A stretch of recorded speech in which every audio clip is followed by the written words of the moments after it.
ما فيش دولة ما فيش شعب ضحى ب5,630,000 شاهد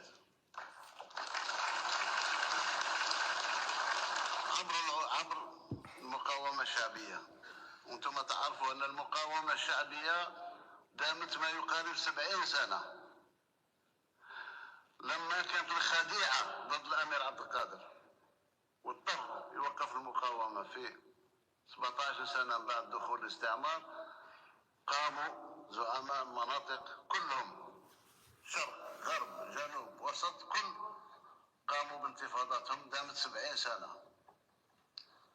ومن بعد جات حرب التحرير المباركة اللي قضت نهائيا على الاستعمار، ولكن الناس ضحاوا من هذه الأرض هذه اللي راه ضامنها يجي يفترسها بسهولة، يفترسها بأشطاق ولا يفترسها، راه غلط. غلط. المصيبة أنتم افترستوا هذه البلاد، المصيبة أنتم افترستوها. الشعب يريد أن يسترجعها من عندكم، رايح تجيب في المقاومات والثورة إلى آخره. هل تظن أن المقاومات الشعبية أو الثورات الشعبية أو الذين ضحوا كانوا باش تولي أنت عندك القصور أنت وأولادك بدون رقابة بدون أي شيء؟ كان باش يكون هناك جزائري عنده كل شيء وجزائري ليس له شيء؟ كان باش يكون هناك دي زالجيروا، وهنا لا أقصد تاع العاصمة، وإنما اللي هما دايرين روحهم جزائريين ملوك وسلاطين، ودي زالجيريان جزائريين الذين ليس لهم شيء، المطحونين المسحوقين. تصلني رسائل كثيرة، رسلتني واحدة منهم أمس من أحد الأفاضل، قال لي أنا أشتغل كذا، منصب معتبر، منصب لباس به، وقال لي عندي 3 من أولادي دون أن أشرح في الجامعة، ما نشرحش باش ما يوصلولوش، وعندي 2 في مكان آخر كلهم يدرسوا. قال لي رانا جايعين، هذا يأخذ في مبلغ معتبر، يعني دخله لن يقل عن 8 ملايين. يقول رانا جايعين، رانا نجوعوا، رانا ما نكملوش الشهر، رانا نسلفوا.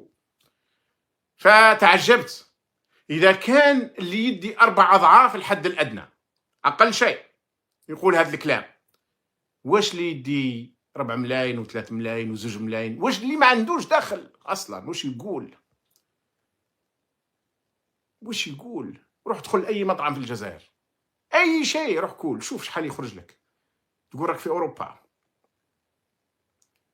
وبعدين يجيوك بعض الناس يتفلسوا، يجي واحد يقول لك بصح البطاطا حنا تساوي هنا قيمة يعني 4 كيلو بطاطا بأورو. طيب الأورو في الجزائر لو كان، خلينا نروحوا للحم، أنا كنت نظن راه 250، راسلوني بعض الناس لأني ذكرت البارح 250,000، قالوا لي لا راك غلط، رانا في 320,000، اللحم الخروف راه 320,000. طبعا يقدر يكون أقل شوية في بعض المدن أو حتى أكثر شوية. دعونا نأخذها بسهولة، واحد حب يشري كيلو اللحم في أوروبا، وواحد يحب يشري كيلو اللحم في الجزائر، يشتغل نفس الوظيفة، معلم ولا شرطي ولا هذو دخلهم وين في أوروبا؟ يدور في حدود حسب الدول الأوروبية. خلينا نأخذ بريطانيا، يأخذوا أظن 2500 إلى 3000 جنيه في الشهر، اللي هو بالدراهم الجزائر يأخذوا ما بين 75 مليون و90 مليون للشهر. بمعنى أنه في اليوم إذا خذينا نتاع 90 مليون، أنا نتكلم على هذه الدخل المتوسط، معلم، بوليسي، إداري صغير أو حتى شو متوسط، بمعنى أنه في النهار عنده دخل تاع 3 ملايين بالجزائر. في الجزائر البوليسي المخير عنده دخل تاع 6 ملايين أو قول حتى 7 ملايين، بمعنى يومين تخدم شرطي هنا في بريطانيا، يومين تساوي شهر في الجزائر. المعلم نفس الشيء، معلم يدي 4 ملايين 5 ملايين في الجزائر، بمعنى أن معلم في بريطانيا يخدم نهار ونص هو قيمة شهر في الجزائر. المعلم اللي في بريطانيا على سبيل المثال، أو في ألمانيا أو في اللوكسمبورغ، أو يشري بالدخل نتاعو اليومي 10 كيلو لحم، والمعلم أو الشرطي أو اللي في الجزائر يشري بشهر شهريا نتاعو 10 ولا 12 كيلو لحم، تقريبا نفس القيمة. هذاك يشريها في نهار وهذاك يشريها بشهر. الفروقات تتراوح ما بين 15 إلى 30 مرة على نفس الوظيفة. نفس الوظيفة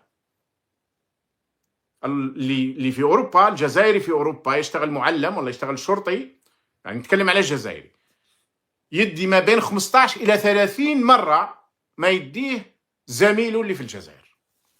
والأسعار متقاربة، راي كثير من الأسعار اللي في أوروبا متقاربة. نزيد لكم شيء، تعرفوا احنا لما يجي العيد ويجي ترتفع الأسعار، وتلقى اللفت اللي كان يساوي 5000 يولي يساوي 40000، الكورجيت تسوى 10000 تولي 50000، طماطم مش عارف كانت تسوى 8000 تولي 40000. هذه الأيام في محلات كبرى، هنا في محلات كبرى باعوا كل الأشياء اللي تدخل في العيد. أنا في ليلة العيد نتاعهم هم اليوم راه عندهم عشاء يسموه يديروا فيه الديك الرومي ولا التركي كما يسموه، أو كل الأمور اللي تدخل في الأمور تاع العيد، زرودية، بطاطا، بصل، كل الأشياء هذه داروها في أرخص وقت تقدر تشري به هذه الأشياء. كثير من المسلمين راح يشروا هذه الأيام.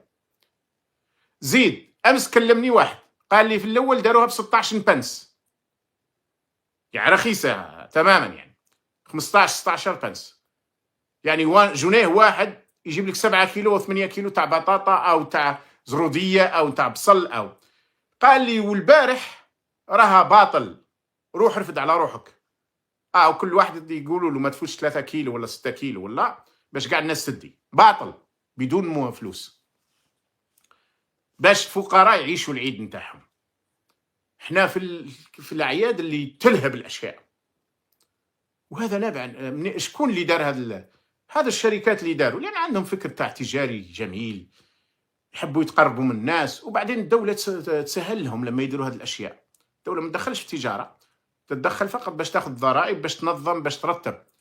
وكي تشوف باللي جهات دارت كيماك تسهل لها، تنقص لها الضرائب إلى آخره، وأشياء أخرى كثيرة جدا. لكن باش نرجع فقط تبون شنقريحة وكل الأوباش اللي معاكم والحثالات اللي معاكم، الشعب الجزائري قاوم وطرد الفرنسيين باش يقرر مصيره.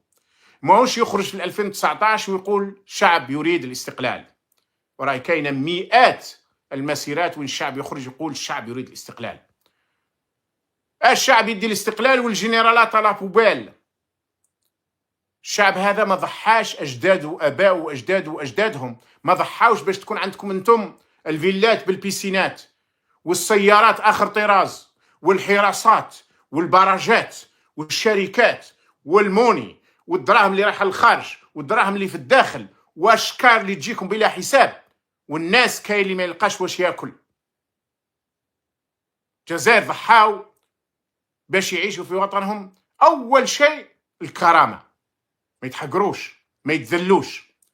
ثاني شيء باش ما يجيعوش.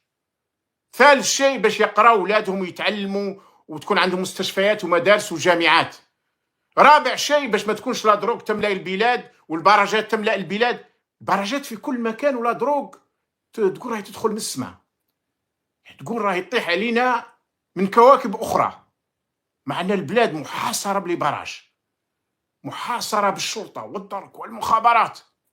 الشعب ما ضحاش باش تكونوا انتم السلاطين وملوك وامراء وهم عبيد وخماسين.